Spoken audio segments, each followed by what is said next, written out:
অবাধ্য পেছুটান সাদিয়া সৈকত বাবলি। পর্ব সংখ্যা 1। বউ, আমার বউ কোথায়? তুর্যের আকস্মিক তর্জনগঞ্জনে কম্পিত হলো সুবিশাল চৌধুরী বাড়ি। ছেলের প্রায় 7 বছর পরে দেশে ফেরার আনন্দে এতক্ষণ যে জলসা বসেছিল, মুহূর্তেই ভাটা পড়ল তাতে। তুর্য চেঁচিয়ে উঠল আবারও, অত্যন্ত ক্রোধের সাথে বলল, আমার বউ চলে গেছে মানে কি? কোথায় গেছে সে? তুর্যের হঠাৎ এহেন আচরণ বাকরুদ্ধ চৌধুরী পরিবার। যে বউকে মানে না আর না কখনো মানবে বলে দেশ ছেড়েছিল তুর্য, আজ এত বছর পরে দেশে ফিরে ঘরে প্রবেশের পরবর্তী মুহূর্তেই বউয়ের খোঁজ করছে। উপস্থিত সবাই হতবাক হয়ে পড়েছে, যেন এই অনাকাঙ্ক্ষিত ঘটনায় তুর্যকে ঠিক কী উত্তর দিবে বুঝে উঠতে পারছিল না কেউ।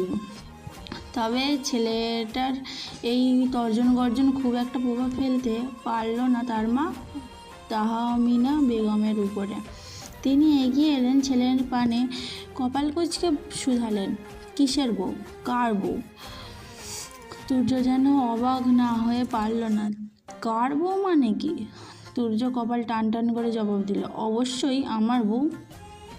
সেটাই তো, তোমার বউটা এলো কোথা থেকে?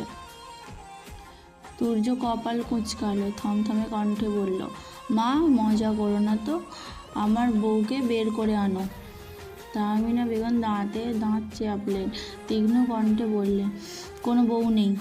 মানে কি? আমার স্পষ্ট মনে আছে, আমার আজ থেকে 7 বছর আগে বিয়ে হয়েছিল। সেই অনুপাতে আমার এখন ছোট্টখাট্ট মুরগির বাচ্চার মতো একটা বউ থাকার কথা।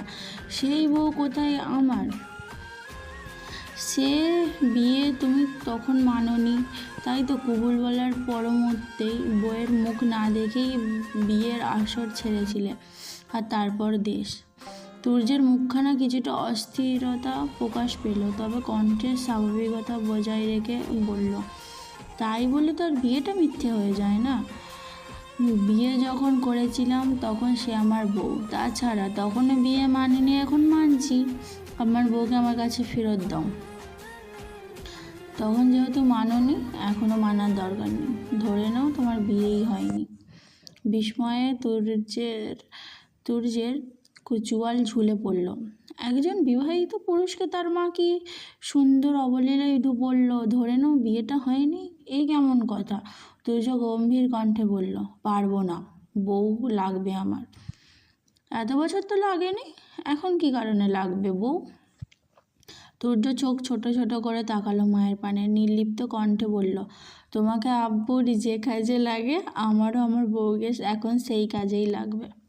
ছেলের এখনও লাগামহীন কথায় দাপটে পাশের সোফায় বসে থাকা মোজাম্মেল চৌধুরী কেসে উঠলেন খুব খুব করে।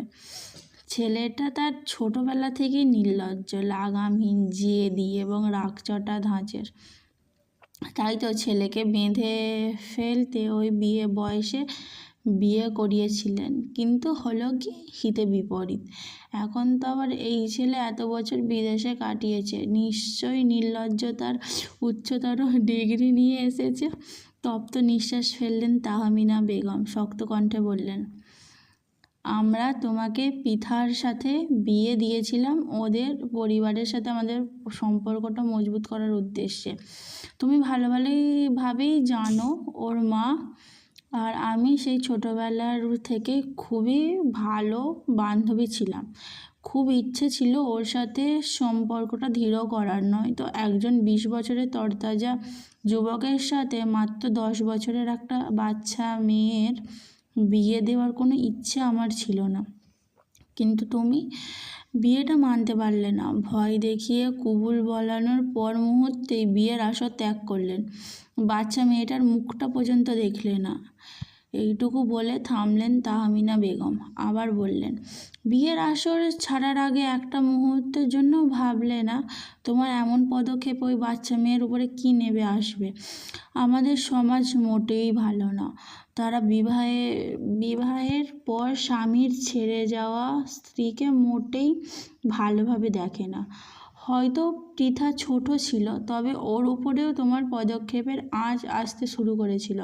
মেয়েটা বাইরে বের হতে পারতো না, কেউ খেলতে নিত না, মানুষ তিরস্কার করতো। ধীরে ধীরে শুধুমাত্র তোমার কারণে ওদের সাথে আমাদের সম্পর্কের অবনতি হয়। আর ওর পরিবার চায়নি ওর ওপর এই ঘটনার বিশাল কোনো আঁচ আসুক।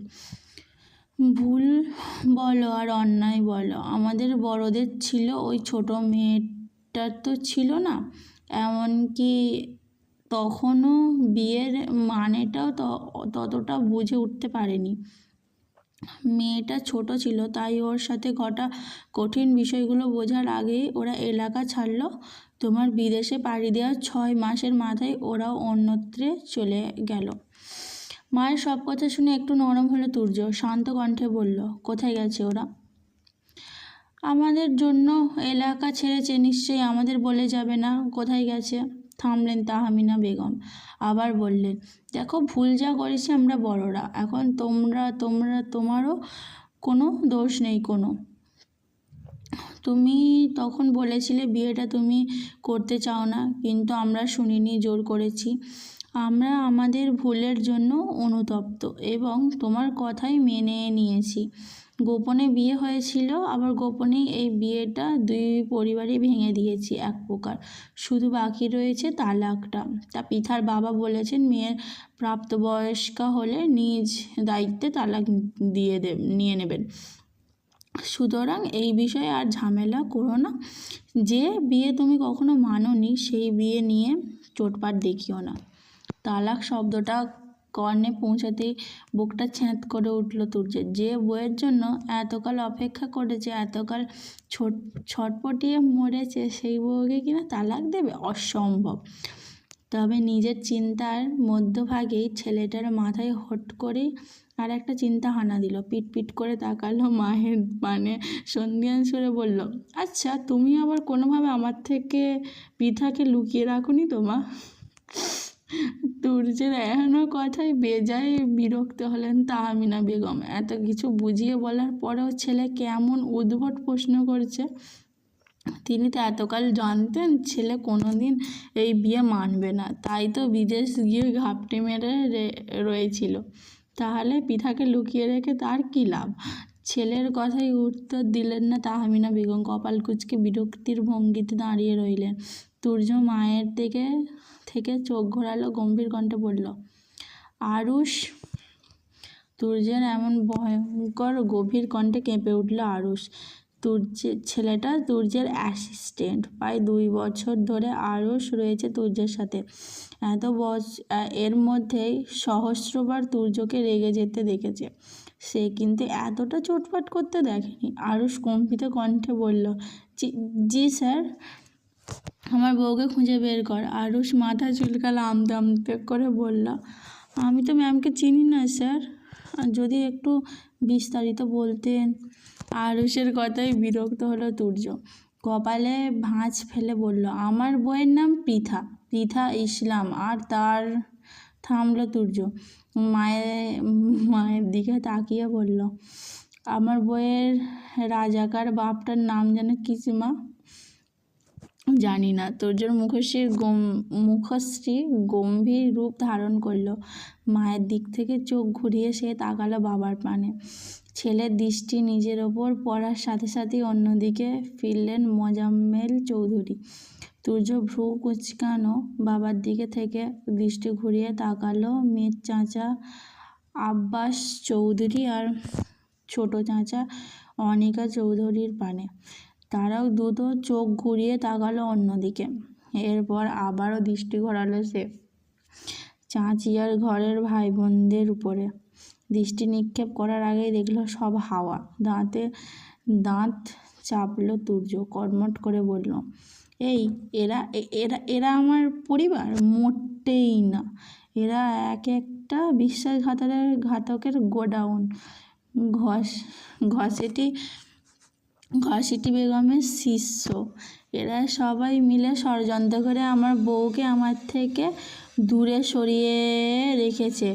আমার মুরগি বাচ্চার মতো বউটাকে তার রাজাকার বাপের হাতে তুলে দিয়ে আমাকে বউ ছাড়া করেছে।